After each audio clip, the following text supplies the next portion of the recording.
Hello दोस्तों। हम लोगों ने अभी तक रासायनिक अभिक्रिया और समीकरण से संबंधित क्वेश्चन कुछ पहले देखे थे, परंतु आज हम शॉर्ट नोट्स के बारे में बात कर रहे हैं। जो कि शॉर्ट नोट्स है, आपको काफ़ी मदद आएंगे हर एक परीक्षा में, चाहे कोनो एग्ज़ाम दें, बहुत सारी परीक्षाओं में काम आते हैं ये और उपयोगी है। तो जिसमें कि शॉर्ट नोट्स में मेरा पहला है कि रासायनिक अभिक्रिया, जो कि हम आप देख सकते हैं रासायनिक अभिक्रिया है और ऐसे परिवर्तन नए गुण वाले पदार्थों का निर्माण होता है, उसे रासायनिक अभिक्रिया कहते हैं। ये मेरा पहला हो गया। ऐसे पदार्थ जो रासायनिक अभिक्रिया में हिस्सा लेते हैं अभिकारक कहलाते हैं। आप देख सकते हैं दोस्तों कि अभिकारक का परिभाषा यहाँ दिया गया है ना।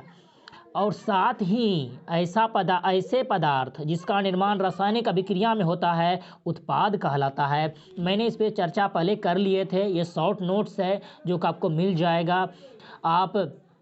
मैं टेलीग्राम चैनल जल्द ही बना दूंगा और वो टेलीग्राम चैनल में बनाने के बाद मैं आपको लिंक दे दूंगा डिस्क्रिप्शन में, आप वहाँ से टेलीग्राम चैनल से जुड़ जाएंगे, इसका PDF आपको आसानी से मिल जाएगा।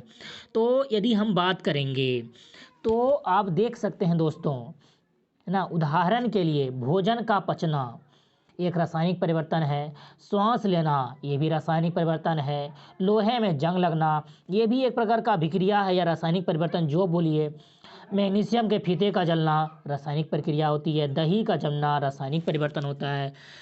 अभिक्रिया के प्रक्षेप, देखिए सबसे पहले यदि हम बात करेंगे कि अभिक्रिया के प्रेक्षेपण क्या है, तो यदि कोई भी अभिक्रिया होती है, जैसे हम बात करें C+O2 की यदि हम बात करें तो वह बनता है CO2 बनता है। तो आप क्या देखते हैं कि ये पहले किस कार्बन अलग अवस्था में होता है, ऑक्सीजन अलग अवस्था में होता है, दोनों मिलकर एक अलग नए अवस्था का निर्माण कर देता है, जो कहलाता है रासायनिक अभिक्रिया के प्रक्षेपण प्रक्षेपण। सबसे पहले अवस्था में परिवर्तन हो जाता है, जैसे कि पहले कार्बन था ऑक्सीजन था, दोनों मिलकर कार्बन डाइऑक्साइड धुआं बन के जब जो बोलिए वो हवा में उड़ गया। रंग में परिवर्तन हो गया, रंग में भी परिवर्तन हो गया।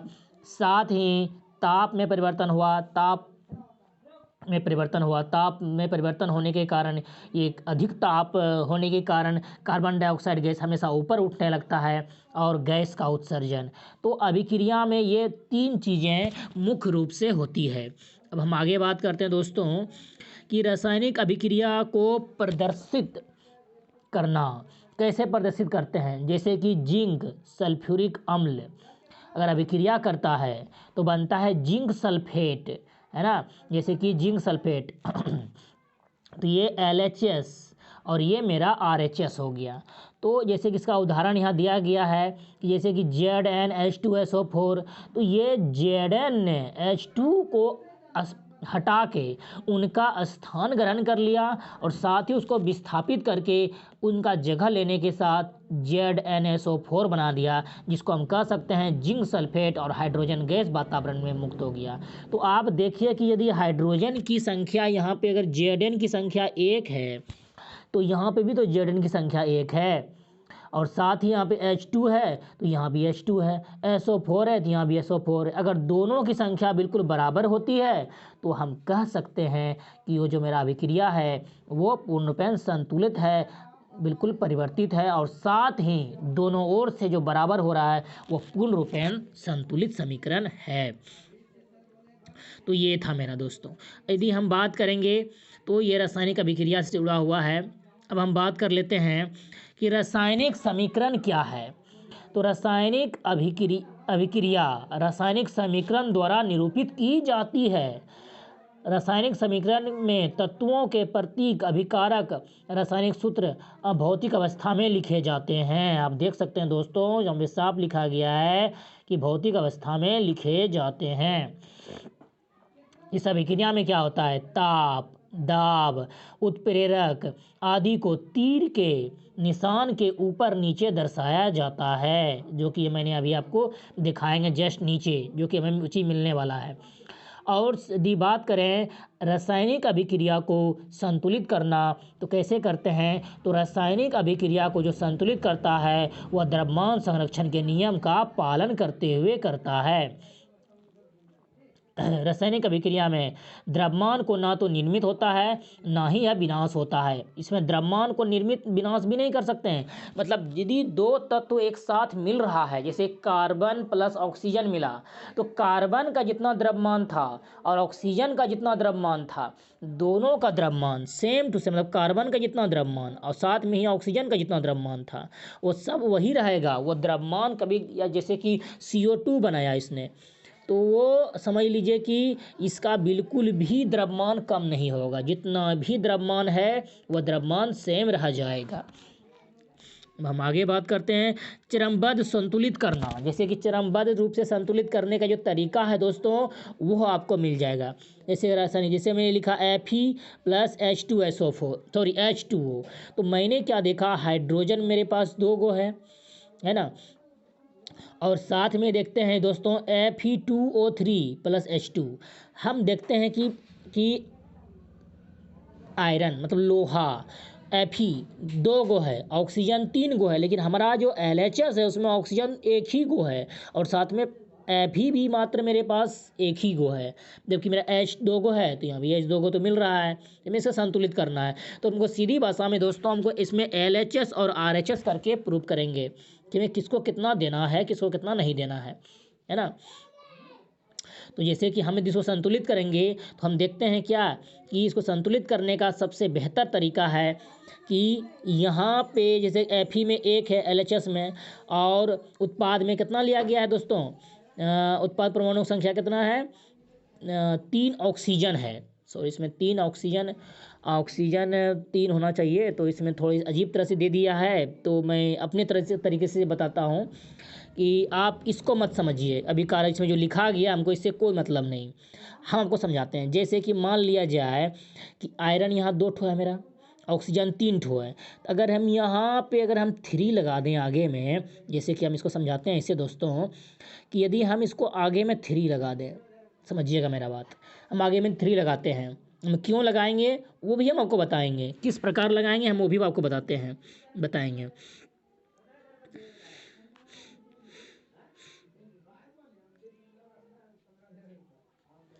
तो इसमें से जैसे कि हाँ दोस्तों, हम जैसा बात करें तो ये बिल्कुल गलत समीकरण इसमें दिया गया है और ये बिल्कुल ही गलत समीकरण दिया गया है इसमें, क्योंकि इसमें साफ लिखा गया है उत्पाद में जितना परमाणु लिया गया है उतना परमाणु उत्पाद में बिल्कुल भी नहीं है। ये गलत समीकरण है और हम इस पर संतुष्ट नहीं हैं, लेकिन हम फिर भी आपको बता रहे हैं कि कैसे होगा। हम बात कर लेते हैं यहाँ पे Fe+H2O Fe3O4+H2, ये पूर्ण रूपेण सही समीकरण है। मतलब ये जो लिखा गया है सही लिखा गया, यही होगा ही, लेकिन उसमें ऊपर में गलत दिया गया है। हम इसको सही करके बताते हैं। जैसे हमने यहाँ 4 लगाया, तो 4 लगाया तो ऑक्सीजन मेरा तो 4 पुर गया, लेकिन हाइड्रोजन मेरा 4 दूनी 8 को हाइड्रोजन हो गया। तो यदि हम यहाँ 4 लगा देंगे तो मेरा हाइड्रोजन पूरा हो जाएगा, और साथ में ही मेरा ऑक्सीजन तो 4 हो गया, क्योंकि ऑक्सीजन 4 आ गया मेरा यहाँ पे। बट लेकिन Fe जो 3 गो है, तो यदि हम Fe के आगे 3 लगा देते हैं तो चौथे चरण के अनुसार मेरा पूर्ण समीकरण संतुलित हो जाएगा। अब देखते हैं 3Fe यहाँ पे, 3Fe यहाँ पे भी है, 4H2 मतलब 4 दूनी 8 हाइड्रोजन है, तो हाइड्रोजन है यहाँ पे भी है, और साथ में 4 ऑक्सीजन यहाँ है, तो यहाँ भी 4 ऑक्सीजन है। तो इस तरह से मेरा समीकरण पूर्ण रूपेण संतुलित हो जाता है, जो कि थोड़ा सा मिस किया है किताब में देने में दोस्तों। अब हम आगे की ओर बढ़ते हैं।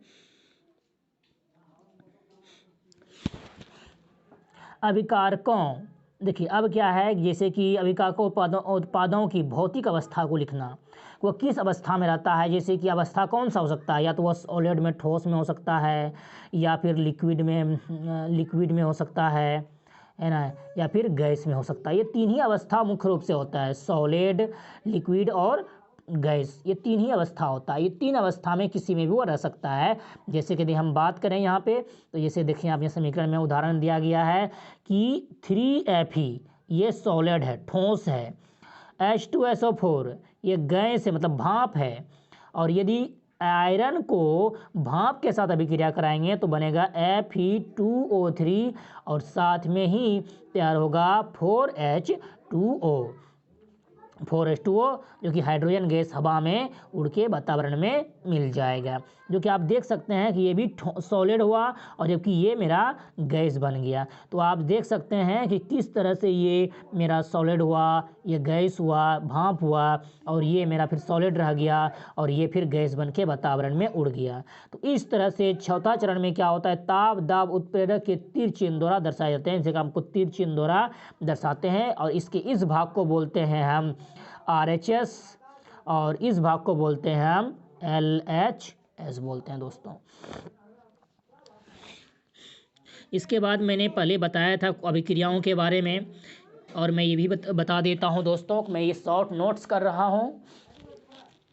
संयोजन अभिक्रिया, जब दो या दो से अभिकारक मिलकर एक एकल उत्पाद का निर्माण करते हैं, जैसे कि A जोड़ B एरोचिन C, यदि दो को मिलकर केवल एक उत्पाद का निर्माण करें, जैसे कि आप नीचे उदाहरण में देख सकते हैं कि कोयले का दहन C+O2 एरोचिन CO2, जो कि कार्बन सॉलिड ठोस होता है, उसको हम ऑक्सीजन की उपस्थिति में अगर जलाएंगे तो क्या बनेगा, कार्बन डाइऑक्साइड बनेगा, जो कि वो हवा में उड़ जाएगा।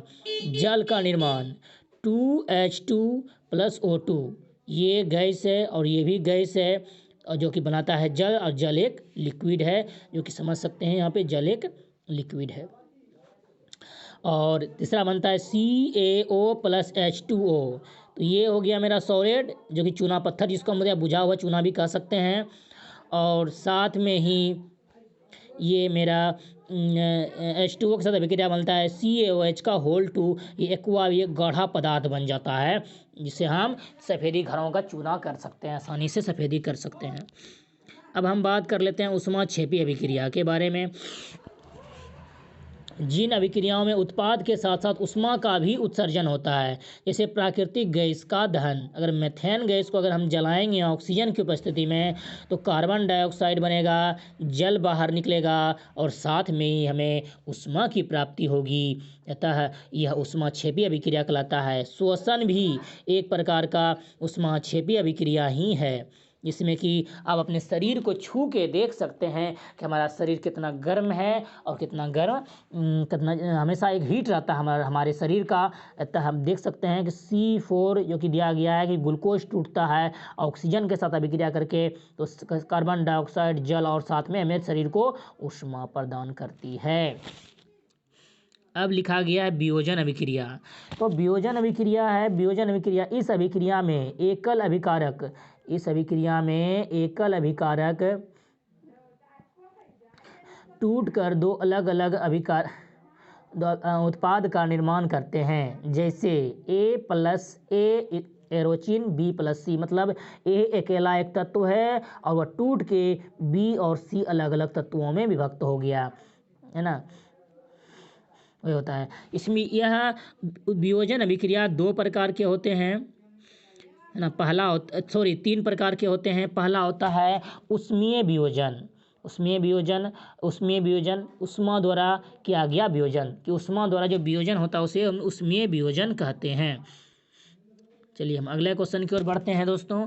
उष्मीय वियोजन जो उदाहरण लिया गया है F2FeSO4 एरोचिन Fe2O3 + SO4 + SO3, ये इसको बोलते हैं उष्मा देने के बाद ये अभिक्रिया होती है, 2FeSO4 परिवर्तित हो जाता है Fe2O3 + SO2 + SO3 में बदल जाता है। इसका रंग हरा होता है और ये बाद में भूरा कलर का हो जाता है। अगला बात करते हैं दोस्तों, CaCO3 को यदि हम गर्म करेंगे तो चूना पत्थर अलग हो जाएगा और साथ में ही कार्बन डाइऑक्साइड गैस जो कि सफ़ेद जैसा बाहर निकलने लगता है। इसके बाद अगला दोस्तों है मेरा विद्युत वियोजन अभिक्रिया, कि विद्युत वियोजन अभिक्रिया में आप देख सकते हैं कि विद्युत H2O को यदि हम विद्युत धारा अगर हम प्रवाहित करेंगे तो हाइड्रोजन गैस और ऑक्सीजन दोनों अलग हो सकता है। ये पूरी प्रक्रिया दिखाई गई है इस चित्र में, कि ऑक्सीजन लिया गया है, हाइड्रोजन लिया गया है, पानी है, लिक्विड है, और साथ में ही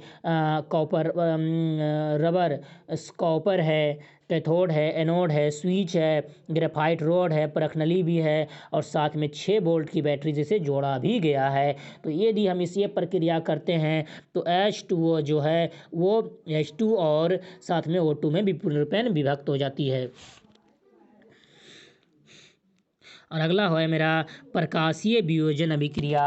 प्रकाशीय वियोजन अभिक्रिया में क्या होता है कि सूर्य के प्रकाश की उपस्थिति में होने वाला वियोजन अभिक्रिया होता है। यदि हम उसे सूर्य की प्रकाश की उपस्थिति में यदि उसको रखते हैं हम, तो वह सूर्य के प्रकाश की उपस्थिति में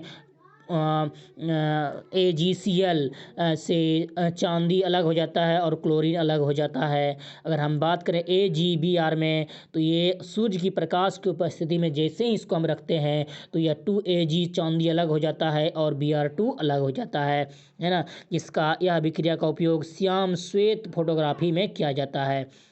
ये अब तो इस तरह का अभिक्रिया बहुत मतलब फोटोग्राफी का प्रयोग बहुत कम होता है, लेकिन खासकर ये इम्पोर्टेंट है कि इसका प्रयोग खास करके प्रकाशीय वियोजन का उपयोग किया जाता है श्याम श्वेत फोटोग्राफी में।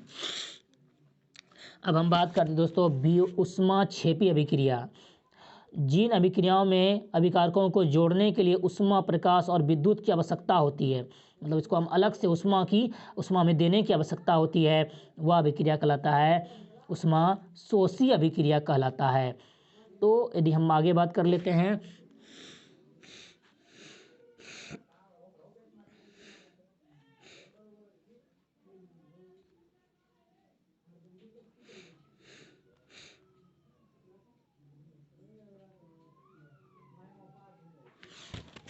अब देखते हैं दोस्तों विस्थापन अभिक्रिया। तो विस्थापन अभिक्रिया में क्या होता है कि अधिक क्रियाशील वाला तत्व कम क्रियाशील वाले तत्व को हटाकर उनका स्थान ग्रहण कर लेता है। चूँकि Fe अधिक क्रियाशील है, Cu कम, Fe अधिक क्रियाशील है Cu से, इसलिए Fe जो है Cu को विस्थापित कर उनका स्थान ग्रहण कर लेता है और बनाता है फेरस सल्फेट बनाता है और साथ में ही Cu अलग हो जाता है। साथ में आप इस प्रश्नावली की सहायता से आप देख सकते हैं। आपको पूरा शॉर्ट नोट हमारे टेलीग्राम चैनल में मिल जाएगा, इसका नाम मैं आपको डिस्क्रिप्शन के लिंक में दे दूंगा। इसका पूरा दिया गया कि लोहे के कील को भूरे कॉपर के परत में जमाई जाती है, या फिर लोहे के चूर्ण को या कील को जब कॉपर सल्फेट के विलयन में डाला जाता है तो वह कॉपर को विस्थापित कर FeSO4 का निर्माण करता है। पहले विलयन का रंग नीला रहता है और यदि FeSO4 बनाता है तब विलयन का रंग हरा हो जाता है।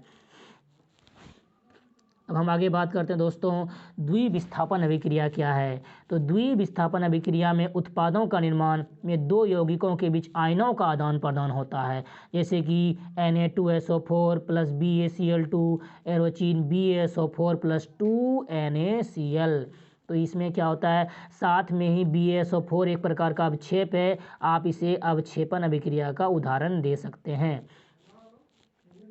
तो आप देख सकते हैं बेरियम सल्फेट सफ़ेद अवक्षेप और विलेय अवक्षेप निर्माण होता है। इसे द्विविस्थापन अभिक्रिया को हम अवक्षेपण अभिक्रिया भी कर सकते हैं और साथ में इसमें आयनों का आदान प्रदान होता है, इसीलिए यह द्विविस्थापन अभिक्रिया है।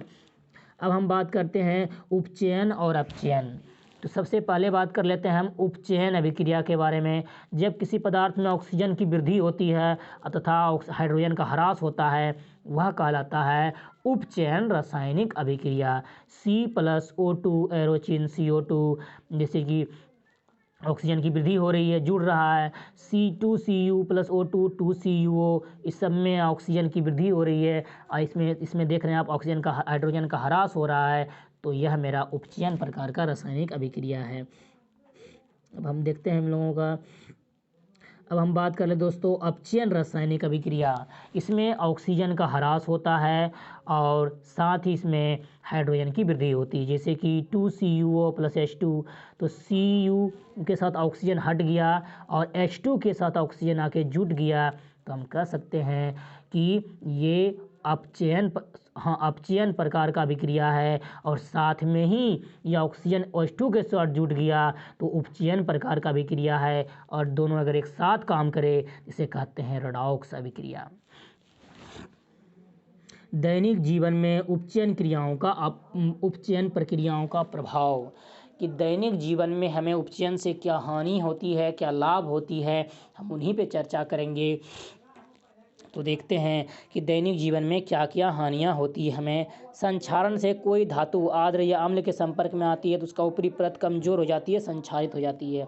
इसी प्रक्रिया को संक्षारण कहते हैं। जैसे लोहे के ऊपर जंग लगना, चांदी के ऊपर काली परत, तांबे के ऊपर हरी परत का चढ़ना, ये उदाहरण है। इसे बचाया जा सकता है यथा लेपन द्वारा, विद्युत लेपन द्वारा या पेंट करके इसे आसानी से हम बचा सकते हैं। अब हम बात करते हैं दोस्तों विकृत गंधिता के बारे में। तो विकृत गंधिता जो होता है वह वसा युक्त तैलीय पदार्थों को यदि हम खुला छोड़ दें तो अब वायु के संपर्क में आने से उसके स्वाद और गंध में परिवर्तन हो जाता है, इसीलिए इसे विकृत गंधिता कहते हैं।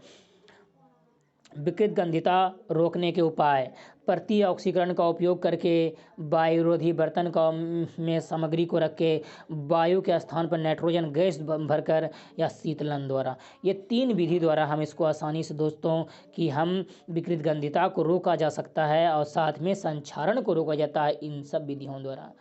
लो दोस्तों,